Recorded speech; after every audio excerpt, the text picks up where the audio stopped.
bienvenue dans cette nouvelle émission du Club Éco. Aujourd'hui, j'ai le plaisir d'accueillir Philippe Gaborio. Bonjour. Bonjour Mickaël. Vous êtes le fondateur d'une société qui s'appelle Happy Capital, dont on va parler tout de suite, puisqu'on va parler de financement participatif, crowdfunding, ou financement par les foules finalement, si on prend la traduction littérale. On va commencer par une question pour les nuls, comme on dit. Qu'est-ce que le financement participatif? Comment ça marche? Comment est-ce qu'on peut prêter, donner, investir? Alors, merci tout d'abord de me recevoir. Le financement participatif arrive des États-Unis essentiellement, même si on a coutume de dire que ce sont les Français qui l'ont inventé pour financer la Statue de la Liberté. D'accord. Et, un vieil historique donc. Un vieil historique. En résumé, ça consiste à mettre un projet sur une plateforme et demander à des particuliers de le financer. De le financer sous trois formes. Donc, il existe trois formes de financement participatif. Le don, avec ou sans contrepartie. Donc là, on a en tête tous My Major Company avec le chanteur Grégoire. Ensuite, le prêt. Alors, soit entre particuliers, soit le prêt auprès des entreprises, qui est en train de se légaliser. C'est un peu moins médiatique finalement le prêt. On parle plus effectivement de la première version du financement participatif qu'on vient de citer. Oui, on parle moins du prêt. En revanche, si on veut parler chiffres, le prêt représente déjà plus de 50% de tout ce qui se finance en financement participatif. Moins médiatique mais plus efficace donc. Mais, voilà, moins populaire mais plus efficace. D'accord. Et ensuite, le capital. Donc là, il s'agit en échange d'une somme d'argent, de devenir actionnaire d'une structure. D'accord. Qu'est-ce qui marche le mieux aujourd'hui? Alors, ce qui marche visiblement, le prêt fonctionne. Ouais, c'est ça. Visiblement, le prêt fonctionne le mieux parce que les investisseurs ou les prêteurs sont remboursés au mois le mois. On connaît le rendement. Ce qui n'est pas le cas dans le cadre des actions, et encore moins pour le don, puisque, comme son nom l'indique, il n'y a pas de rétribution.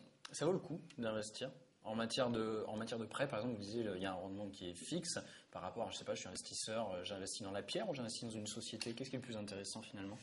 Alors, c'est délicat de répondre parce qu'on a peu de recul sur le sujet, vu que l'activité est récente. En revanche, le prêt propose une rentabilité de 10%. D'accord. Voilà, un taux de 10%, donc c'est plutôt intéressant. Conséquent, d'accord. Alors, qu'est-ce qui vous a conduit à créer Happy Capital? C'est votre historique personnel, finalement, professionnel? Exactement. En fait, je suis un financier à l'origine. J'ai également dirigé des entreprises. Je suis entrepreneur depuis mon plus jeune âge, issu d'une famille d'entrepreneurs. Et il s'avère que fin 2009, j'ai créé un cabinet de fusion-acquisition pour accompagner des entreprises afin de leur permettre de lever des fonds ou des cessions d'entreprise. Et il se trouve qu'en 2012, j'ai commencé à avoir des difficultés à trouver des fonds pour mes clients.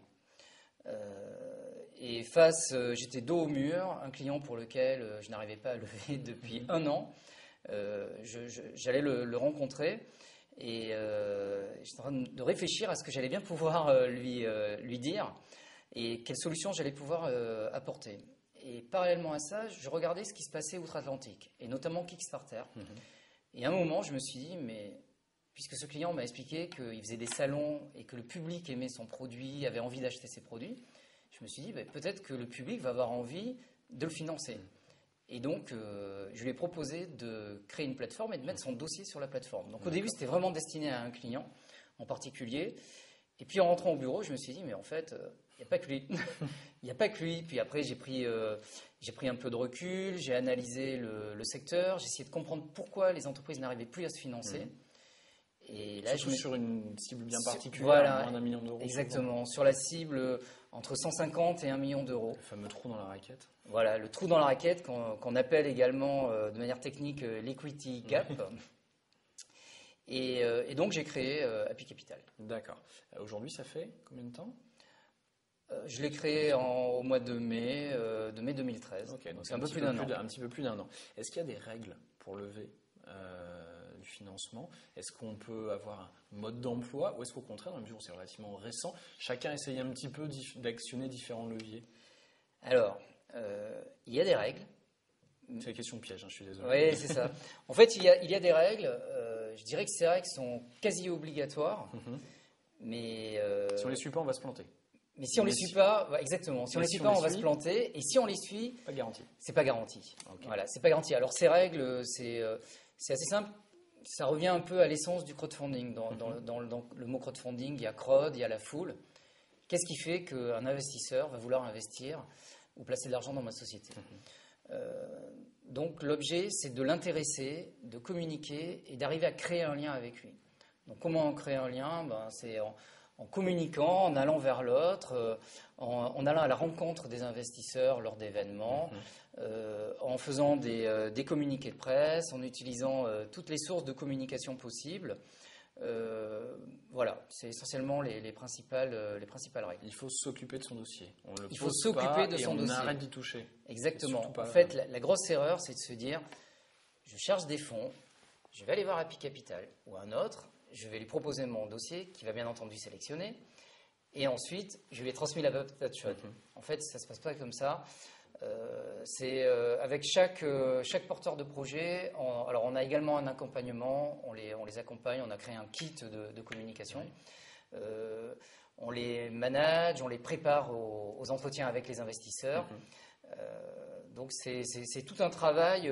C'est vraiment une véritable implication pour le porteur de projet. Il faut faire du terrain. On parlait dès que possible. C'est de l'évangélisation. C'est exactement ça. C'est de l'évangélisation. D'accord. À la rencontre des investisseurs potentiels qu'on connaît ou qu'on ne connaît pas. Ça veut dire on active ces cercles sur les réseaux sociaux. Et on récupère un peu de love money, puisque c'est comme ça. On récupère du love money sur ces premiers cercles, les amis, la famille, les connaissances, et puis après les amis, la famille, les connaissances de notre premier cercle, et ainsi de suite. D'accord. Qu'est-ce qui fait que, pour parler de deux exemples que vous avez suivis, un producteur d'espadrilles au Pays Basque, Art of Soul pour ne pas le nommer, réussit au-delà de ses espérances à lever, et que parallèlement, quelqu'un comme Laurent Egon, qui a bénéficié d'une grosse couverture, d'abord publicitaire et médiatique ensuite, puisqu'il avait créé un incroyable d'ailleurs simulateur de vol, il avait bénéficié de l'exposition de la publicité de Google, lui n'a pas réussi. Alors il va mener son projet quand même, mais exactement. On pourrait se dire que celui qui a le plus de visibilité finalement, c'est plutôt le second. Néanmoins, ce n'est pas lui qui a réussi. Exactement.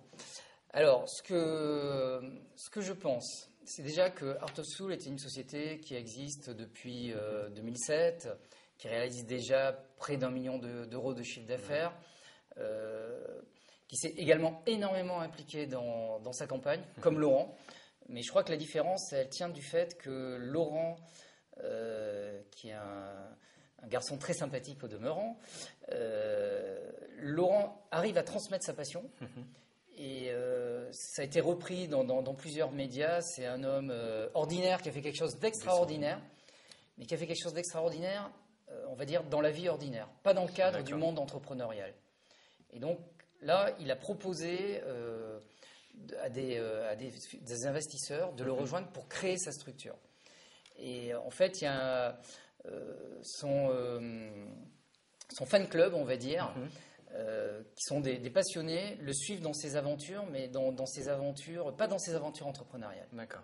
Voilà. Je crois que la différence, c'est qu'il était peut-être dans une catégorie, dans une case, quelqu'un ordinaire qui a fait un simulateur de vol réel qui fonctionne, mais il ne le projetait pas certainement comme un chef d'entreprise. D'accord, oui, donc il faut avoir un petit peu cette fibre finalement de créateur et puis avoir le bagage, j'imagine. Et avoir derrière le bagage, certainement l'image et être bien encadré. D'accord.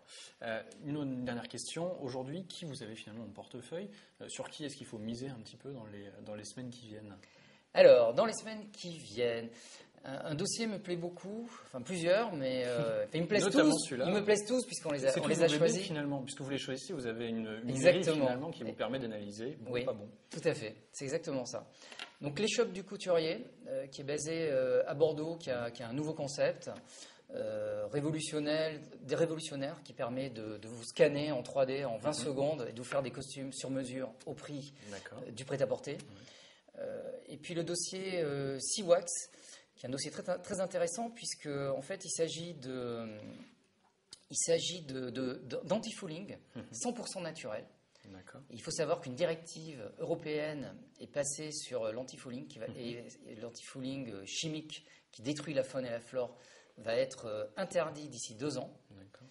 Et actuellement, c'est la seule société qui détient tous les brevets d'un antifouling naturel. Okay. Donc je pense qu'il y a du potentiel derrière. Un énorme potentiel avec de grosses barrières à l'entrée. D'accord. Là, on est sur des levées de fonds qui durent combien de temps à peu près?